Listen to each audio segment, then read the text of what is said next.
বিসমিল্লাহির রহমানির রহিম। আল্লাহু পাক রব্বুল আলামিন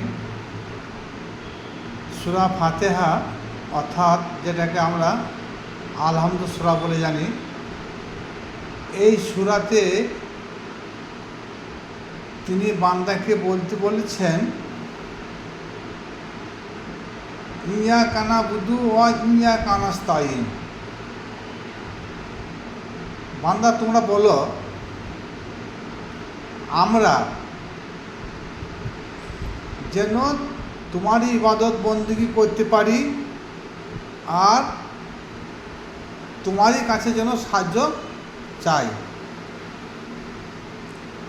এই আল্লাহর ব্যতীত কারোর কাছে সাহায্য চাওয়ানো যাবে না, কিন্তু এটা ভুল ধারণা। এখানে যে সাহায্যের কথা আল্লাহ বলেছে, সেই সাহায্যটা দিনদারির পক্ষে, দিনের পক্ষে নয়। কারণ একটা হচ্ছে দুনিয়া আর একটা দিন।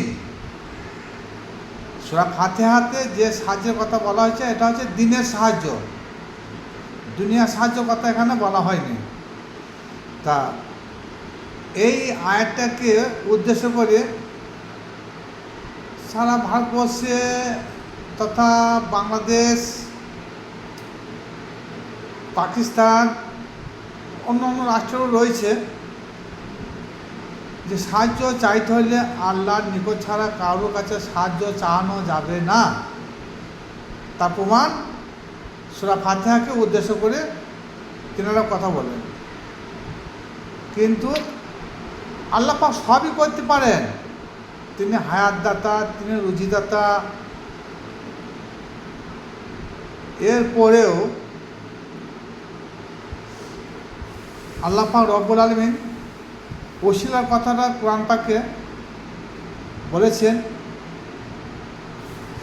এই ওসিলাটা অধিকাংশই আলেম সমাজ মানতে পারেন না। কি বলে যে ওসিলাটা হলো নামাজ, রোজা, কোরআন, এই বিভিন্ন ধরনের উপমা দিয়ে থাকেন, কিন্তু এখানে সে কথাটা মানানসই নয়। দেখুন, আল্লাহ পাক রব্বুল আলামিন তিনি ওসিলা ব্যবহার করেছেন কোরআন নাযিল করার জন্যে। কারণ অন্যান্য নবী জামানায় তিনি তো আসমান থেকে কিতাব পাঠিয়েছেন বিনা ওসিলায়, যেগুলো আসমানি কিতাব। এরপরে হুজুর পাকের জামানায় হুজুর পাকের উপর তিনি যে কোরআন নাযিল করেছেন সেটা ওহীর মাধ্যমে করেছেন। কাবাগৃহ আবরা বাদশাহ ধ্বংস করতে এসেছিল, সেটাও তিনি বলতেন যে ফায়াকুন, ধ্বংস হয়ে যাও, ধ্বংস হয়ে যেত, কিন্তু সেখানেও তিনি তা বলেন নাই বা করেন নাই। আবাবিল পাখিকে ওসিলা করে ওই আবরা বাদশাহ দলবলকে ধ্বংস করেছিলেন। এরপরেও হুজুর পাক সাল্লাল্লাহু তাআলা আলাইহি সাল্লামকে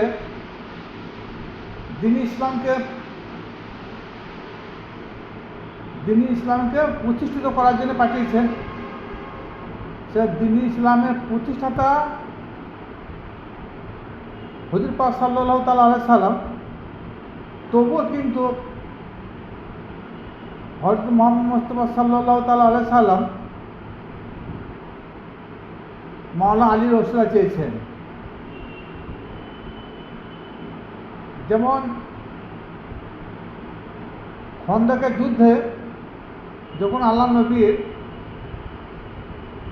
পরাজয় অবস্থা, এরকম অবস্থায় তিনি শেষকালে তেনার সাথীদেরকে বললেন যে তোমরা আমার আলীকে ডেকে দাও, আলীর সাহায্য ছাড়া এই খয়বর যুদ্ধে আমি জয়লাভ করতে পারবো না।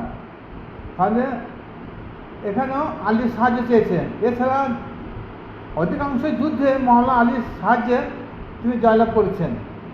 তাহলে দ্বীন ইসলামকে প্রতিষ্ঠিত করার জন্যে মাওলানা আলীর ওসিলা আল্লাহ নবী গ্রহণ করেছেন। হিরাইনের সঙ্গে মোসার যখন দিনী ইসলামের সম্পর্কে বচসা শুরু হয় এবং সেই ফিরআউনের সঙ্গে যুদ্ধ করার জন্যে দিনী ইসলামকে প্রতিষ্ঠিত করার জন্যে তিনার ভাই হারুন আলাইহিস সালামকে ওসিলা করে ফিরআউনের সঙ্গে লড়ার জন্য একটা সাহায্য নিয়েছিলেন। এবং এরকম ওসিলা বা সাহায্য কোরআন পাকে বহু আছে, কারণ আল্লাহ পাক রব্বুল আলামিন স্বয়ং তিনি নিজেই সাহায্য গ্রহণ করেছেন। যেমন দেখুন, আল্লাহ আমাদের হায়াতদাতা, সৃষ্টিকর্তা, জীবনদাতা, কিন্তু একটা লোক পেটের যন্ত্রণায় ছটফট করছে, কিন্তু সে দেখুন একটা মেডিকেল অফিসারের কাছে গিয়ে সাহায্য নেয়। সেই মেডিকেল অফিসারের ওসিলায় তিনি আরোগ্য লাভ করেন। এবং কোনো মানুষের যখন জীবন যায় অবস্থা, মৃত্যুবরণ করার সময় হয়ে এসেছে, তখন আল্লাহ পাক রব্বুল আলামিন তখন তিনি একটা সাহায্য নিয়েছেন। কী সাহায্য? যে একটা টাইফয়েড জ্বরের ওসিলা, ম্যালেরিয়া জ্বরের ওসিলা, ডেঙ্গু জ্বরের ওসিলা, ক্যান্সার রোগের ওসিলা, হার্ট ব্লকেজের ওসিলা, এই ওসিলাকে সাহায্য করে সেই ব্যক্তির মৃত্যু হয়।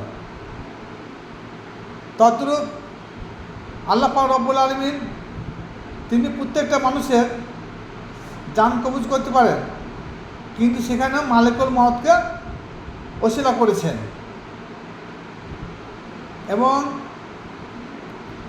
একটা মেয়েকে আপনি তার স্বামী ব্যতীত তার সন্তান দিতে পারেন, যেমন মা মরিয়মকে দিয়েছিলেন, কিন্তু তাহলেও তিনি ওসিলা জারি করেছেন এখানে, যে একটা নারী একটা পুরুষের যতক্ষণ সে সঙ্গত না হয়েছে, মেলামেশা না করেছে, তৎক্ষণও তার সন্তান হবে না। এখানে একটা ওসিলা, সন্তান দেওয়ার মালিক হচ্ছে আল্লাহ, কিন্তু তাহলেও আল্লাহ পাক রব্বুল আলামিন তিনি একটা ওসিলার মাধ্যমে সন্তান দেন। তা এইরকম কোরআন পাকে অজস্র ওসিলা রয়েছে। আর সাহায্য স্বয়ং আল্লাহ পাক রব্বুল আলামিন তিনি তার বান্দার কাছে সাহায্য চেয়েছেন। এবং সেই সাহায্য আর সূরা ফাতিহার সাহায্য, দুই সাহায্য এক নয়। সূরা ফাতিহার সাহায্য কিসের সাহায্য? যে নেককার বান্দাদের সাহায্য চানো হয়েছে, ওলিয়া আল্লাহদের সাহায্য চানো হয়েছে, নবী রাসূলের সাহায্য চানো হয়েছে, পীর মাশায়েখদের সাহায্য চানো হয়েছে। কিন্তু আমরা কোনো মাজারকে ওসিলা মানি, কোনো ওলিয়া আল্লাহকে ওসিলা মানি, এগুলো হচ্ছে আমাদের দুনিয়াদারি এবং পরকাল দুয়ের সাহায্য। কিন্তু সূরা ফাতিহার সাহায্য হচ্ছে ইহদিনাস সিরাতুল মুস্তাকিম, পরকালের মুক্তির বিধান, পরকালের সাফল্য লাভ করার উদ্দেশ্যে। সেই সাফল্য লাভ করার উদ্দেশ্যে আপনাকে আমাকে একটা ওসিলা সঙ্গে সংযুক্ত হতে হবে, নচেত আপনি শয়তানের ধোঁকাতে পথভ্রষ্ট হয়ে যাবেন। সেই ওসিলা হলো পীর মাশায়েখগণ, ওলিয়া আল্লাহগণ। এখানে সন্দেহের কোনো অবকাশ নয়। সুতরাং ওসিলা না ধরলে আপনি একেবারে পথভ্রষ্ট হয়ে যাবেন। তার জন্য সূরা কাহফে সম্ভবত 17 নম্বর আয়াত, এই আয়াতে আল্লাহ বলেছেন, মা ইউদ্দিল ফালান তাইদাল্লাহু আলা মুর্শিদা, যার মুর্শিদ নাই সেই ব্যক্তি পথভ্রষ্ট।